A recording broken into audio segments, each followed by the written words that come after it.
Good morning दोस्तों। तो चलिए 8 जनवरी का जो इम्पोर्टेंट करंट अफेयर्स है उसको एक एक करके डील करते हैं। ठीक है दोस्तों, तो चलिए पहला क्वेश्चन है कि हाल ही में भारतीय ओलंपिक संघ के सीईओ के रूप में किसे नियुक्त किया गया है। तो ये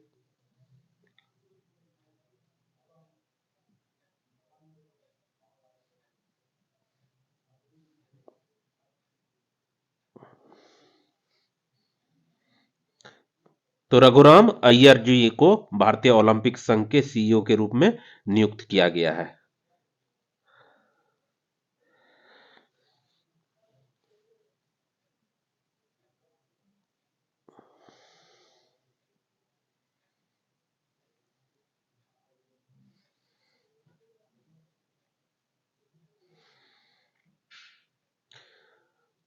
भारतीय सीईओ के इंडियन ओलंपिक्स एसोसिएशन के सीईओ के रूप में रघुराम अय्यर को नियुक्त किया गया है। ठीक है दोस्तों, अब चलते हैं कि ओलंपिक से इंडियन ओलंपिक जो है इंडियन ओलंपिक एसोसिएशन, इसकी पहली महिला अध्यक्ष कौन थी।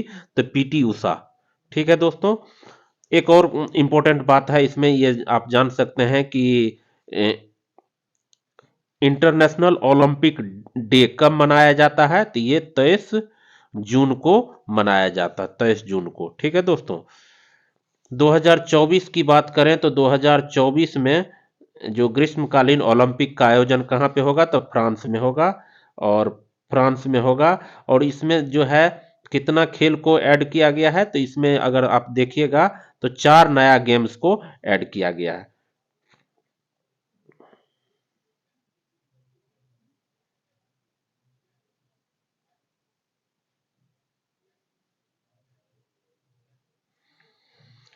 2028 में जो है ये ओलंपिक गेम कहाँ पे होने वाला है, ग्रीष्मकालीन, तो लॉस एंजल्स में होने वाला है, लॉस एंजल्स में। ठीक है, और इसमें जो है पांच पांच नया गेम्स को, न्यू गेम को ऐड किया गया है।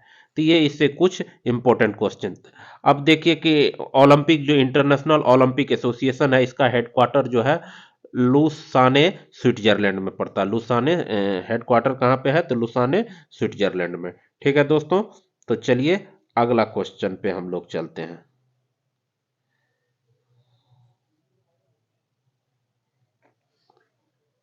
अगला क्वेश्चन है कि हाल ही में किस राज्य ने भारत के पहले रिपोर्ट और मीटिंग प्रबंधन पोर्टल को लॉन्च किया। तो ये कौन सा राज्य है।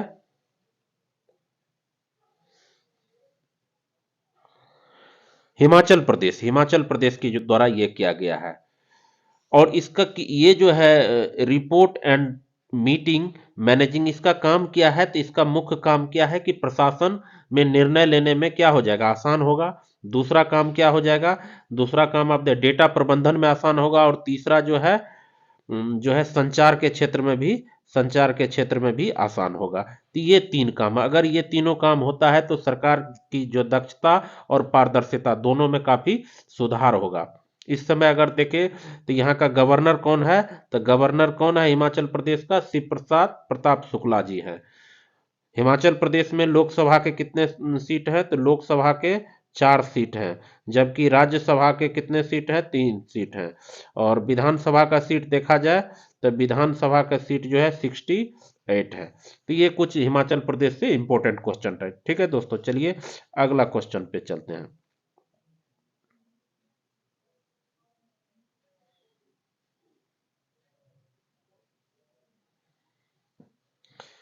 हाल ही में किस राज्य सरकार ने राम मंदिर के सम्मान में हाल ही में किस राज्य सरकार ने राम मंदिर के सम्मान में 22 जनवरी को शुक्र दिवस के रूप में घोषित किया। ये जो है ड्राई डे के रूप में घोषित किया है। तो ये कौन सा राज्य सरकार है, तो छत्तीसगढ़ है।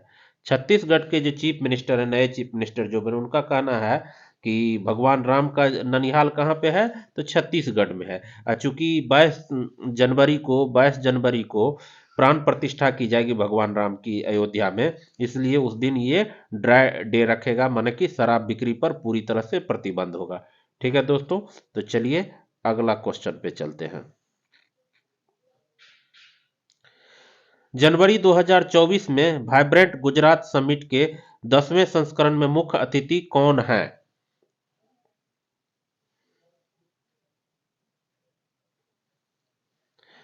तो, तो प्रेट फियाला है, प्रेट फियाला है। ये 10वां एडिशन जो है वाइब्रेंट गुजरात का, इसका 10 से 12 जनवरी को होगा। ठीक है। दूसरी बात यह है कि इसके चीफ गेस्ट जो है, चीफ गेस्ट कौन है? तो चेक गणराज्य के जो है पीएम है, ये चेक गणराज्य के पीएम है। ठीक है दोस्तों, चलिए अगला क्वेश्चन पे चलते हैं।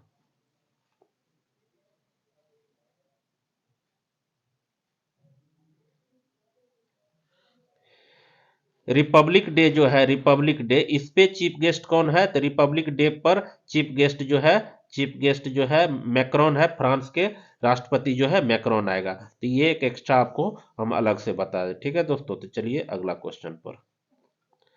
हाल ही में एशियाई बैंक के कार्यकारी अध्यक्ष के रूप में किसे नियुक्त किया गया है? तो ये जो है कौन है, किसको नियुक्त किया गया है?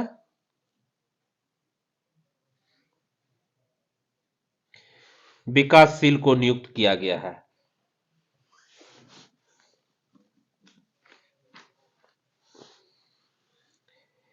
ADB, ADB bank, Asian development bank जो है, इसका जो है हेडक्वार्टर कहाँ पे है? पहले तो स्थापना 1966 में हुआ। ठीक है।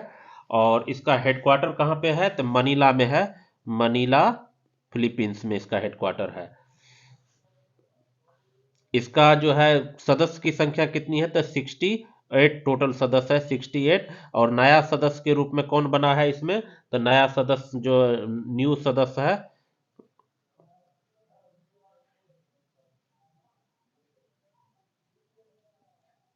नया सदस्य के रूप में न्यू मेंबर जो इसका कौन बना है? तो न्यू मेंबर बना है इसका, नाम है, नया सदस्य जो बना है इसका नाम है न्यू, NIU, न्यू एक कंट्री है, ये बना है।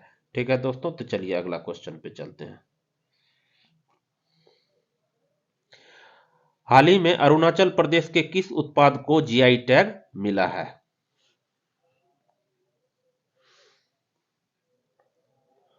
वांचो लकड़ी शिल्प जो है इसको जीआई टैग मिला है। ये वांचो लकड़ी शिल्प जो है, वांचो जनजाति जो अरुणाचल प्रदेश में है, उसके द्वारा जो है लकड़ी की वस्तुएं बना करके इस शिल्प का विकास किया गया है। तो ये है इसका कारण। एक और चीज है अरुणाचल प्रदेश से संबंधित, आप देखिए तो देश का पहला फिश म्यूजियम, फिश म्यूजियम जो है, म्यूजियम कहाँ पे बन रहा है? तो ये एपी में, अरुणाचल प्रदेश में बन रहा है। ठीक है दोस्तों, तो चलिए अगला क्वेश्चन पे चलते हैं। हाल ही में विश्व युद्ध अनाथ दिवस कब मनाया गया? तो ये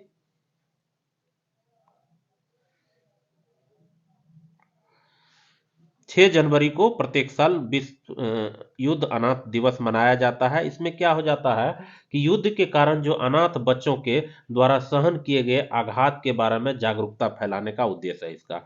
साथ ही साथ ये जो अनाथ बच्चे हैं, इसके कष्ट को कैसे दूर किया जाए, इसके बारे में भी प्रयत्न किया जाता है। ठीक है दोस्तों, तो चलिए अगला क्वेश्चन पे चलते हैं कि जनवरी 2024 में जली कट्टू कार्यक्रम का आयोजन कहाँ किया गया? तो इसका आंसर क्या है? तमिलनाडु में किया गया है। ये जलीकट्टू जो है किस जो है फंक्शन जो है किस त्योहार के अवसर पर मनाया जाता है? तो पोंगल के, पोंगल, पोंगल के समय मनाया जाता है। इसमें क्या होता है एक्चुअली कि जो एक बैल होता है, भीड़ के द्वारा बैल को कंट्रोल किया जाता है। तो बैल के सिर में एक लाल कपड़ा बंधा, उसको कंट्रोल करना होता है। अगर कभी क्वेश्चन आपसे पूछा जाए कि जलीकट्टू कार्यक्रम जो है भारत के अलावा और कौन से देश में मनाया जाता है? तो इसका आंसर होगा श्रीलंका।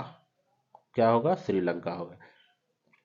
ठीक है दोस्तों, चलिए अगला क्वेश्चन पे चलते हैं। हाल ही में भारत के सबसे बुजुर्ग स्लाउथ भालू का निधन हो गया, उसका नाम क्या था?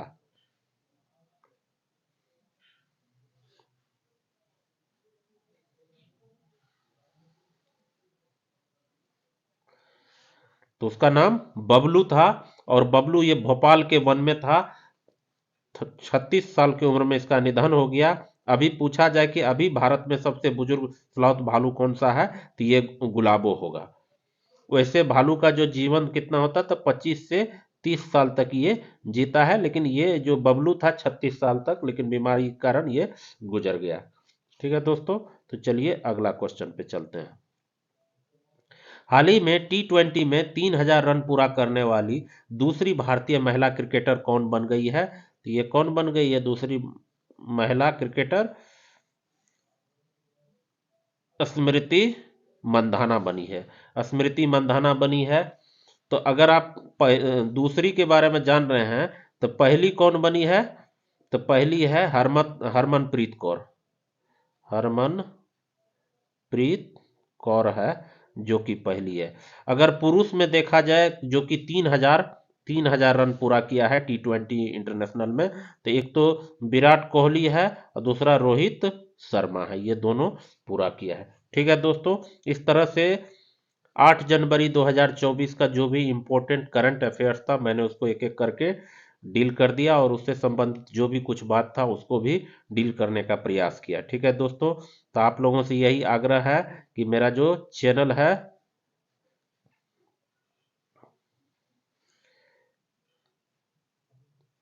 क्रेजी एमर्स जो है,